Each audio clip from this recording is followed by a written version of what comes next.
नमस्कार दोस्तों, आज के हमारे इस वीडियो में हम आपके लिए आंवला नवमी की व्रत कथा लेकर आए हैं। कार्तिक मास के शुक्ल पक्ष की नवमी तिथि को आंवला नवमी मनाई जाती है। इसे अक्षय नवमी के नाम से भी जाना जाता है। आंवला नवमी के दिन सपरिवार आंवले के पेड़ की आराधना की जाती है। आंवला नवमी की व्रत कथा के अनुसार एक समय किसी नगर में एक सेठ और सेठानी रहते थे। उनके 4 बेटे और 4 बहुएं थी। सेठ जी के पास इतनी धन दौलत थी कि उसका हिसाब किताब रखने के लिए कई नौकर चाकर थे जो उस धन को तराजू में तोल कर रखते थे। सेठानी जी ने एक नियम ले रखा था। वो रोज एक सोने का आंवला दान करती और उसके बाद ही भोजन करती थी। सेठ सेठानी सुख पूर्वक अपना जीवन व्यतीत कर रहे थे।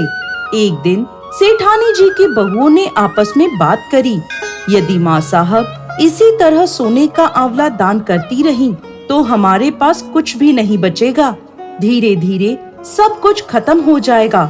ऐसा सोचकर सभी बहुएं सेठानी जी से कहने लगी, माँ साहब आप सोने के आंवले की जगह रोजाना एक सादा आंवला दान करने लगे।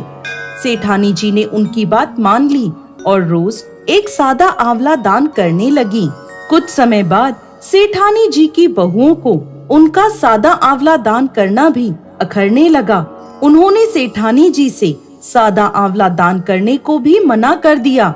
यह बात सुनकर सेठ जी और सेठानी जी को बहुत दुख हुआ। वो दोनों अपना घर छोड़कर जंगल की ओर चले गए।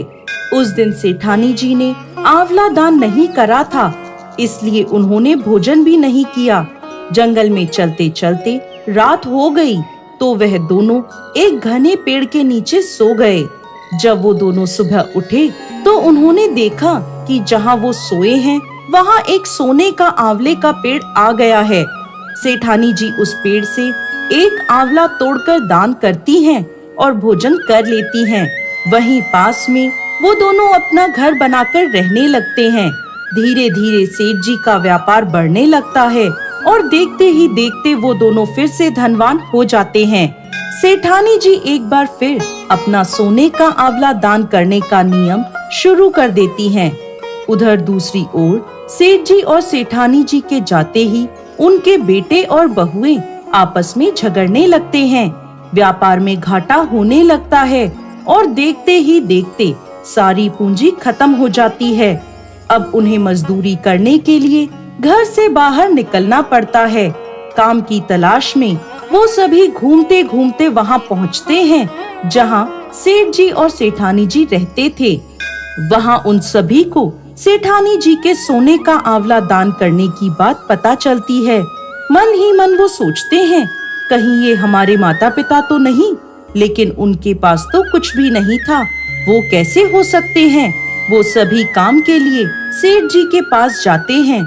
सेठ जी को देखते ही वो सभी उनके पैर पकड़ लेते हैं और उनसे माफी मांगने लगते हैं। पिताजी हमें माफ कर दीजिए, हम पैसे के लालच में अंधे हो गए थे।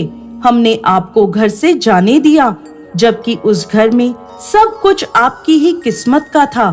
सेठ जी और सेठानी जी ने अपने सभी बेटों को माफ कर दिया और वो अपने पूरे परिवार के साथ सुख पूर्वक रहने लगे। दोस्तों, ऐसा भी कहा जाता है कि आंवला नवमी के दिन भगवान श्री कृष्ण गोकुल की गलियां छोड़कर मथुरा गए थे।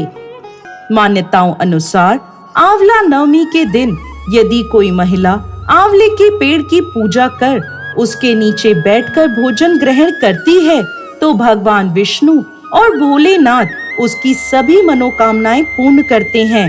इस दिन महिलाएं संतान की दीर्घ आयु तथा अच्छे स्वास्थ्य को लेकर कामना करती हैं। जय श्री हरि विष्णु।